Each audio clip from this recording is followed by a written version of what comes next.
36 ప్రకారం 21,000 వేతనాలు, GO number 36 ప్రకారం 21,000 వేతనాలు, జీవో నెంబర్ 36 ప్రకారం 21,000 వేతనాలు. కార్మికులందరికీ ప్రభుత్వ సంక్షేమ పథకాలు, కార్మికులందరికీ ప్రభుత్వ సంక్షేమ పథకాలు, కార్మికులందరూ ప్రభుత్వ సంక్షేమ పథకాలు.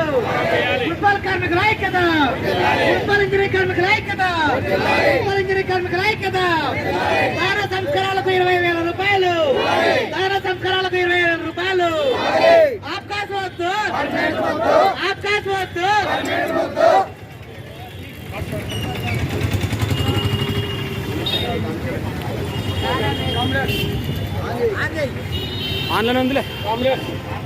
రాష్ట్ర వ్యాప్తంగా 13,000 మందికి పైన ఉన్నటువంటి మున్సిపల్ ఇంజనీరింగ్ కాంట్రాక్ట్ కార్మికులందరికీ జీవో నెంబర్ 36 ప్రకారము 21,000 రూపాయలు, 24,500 2 రకాల వేతనాలు ఇవ్వాలని చెప్పేసి, అలాగే మున్సిపల్ ఇంజనీరింగ్ కాంట్రాక్ట్ కార్మికులందరికీ ప్రభుత్వ సంక్షేమ పథకాలు అంటే పిల్లలకు తల్లికి వందనం ఏ పథకాలు ఉన్నాయో అవన్నీ వర్తింపజేయాలని, దహన సంస్కారాలకు 20,000 రూపాయలు, ఎక్స్ రేషియో 2 నుంచి 5, 5 నుంచి 7 లక్షలకు పెంచాలని చెప్పేసి గత ప్రభుత్వంలో సంవత్సరాల కాలం నుండి పోరాటం చేస్తున్నా కానీ వచ్చిన కొత్త ప్రభుత్వం కూడా మన యొక్క సమస్యను ఎడచెవిన పెట్టి పట్టించుకోవడం లేదు. కాబట్టి ఈ రోజున మనందరము మన మున్సిపల్ ఇంజనీరింగ్ కాంట్రాక్ట్ అవుట్సోర్సింగ్ కార్మికులందరూ మున్సిపాలిటీ ఇంజనీరింగ్ విభాగంలో అన్ని విభాగాలలో పనిచేస్తున్న కార్మికులు,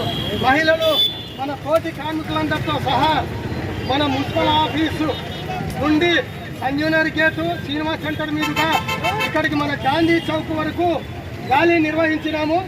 ఈ ర్యాలీలో కూడా ముఖ్య ఉద్దేశం ఏమంటే మనం చేయబోయే సమ్మెకు ప్రజలందరికీ మనం మంచినీళ్ళు ఇస్తున్నాము, కరెంట్ ఇస్తున్నాము, మన నెత్తిన శతకోపం పెడుతున్నారు. మనమంటే ఏంటి అనేది విఐపీలకు తెలడంలా, నాయకులకు తెలడంలా, ఎమ్మెల్యే గారికి తెలడంలా, ఎంపీ గారికి తెలడంలా. ఇంజనీరింగ్ కార్మికులు అంటే ఎవరో అని అనుకుంటున్నారు. దానికోసమని ప్రజల్లోకి వెళ్ళి మన సమస్యను పూర్తిగా ప్రజలకు తెలియపరిచి మా బాధలు ఈ విధంగా ఉన్నాయి, మాకు చాలని వేతనాలు, పథకాలు ఏమి వర్తించవు, వాటన్నిటి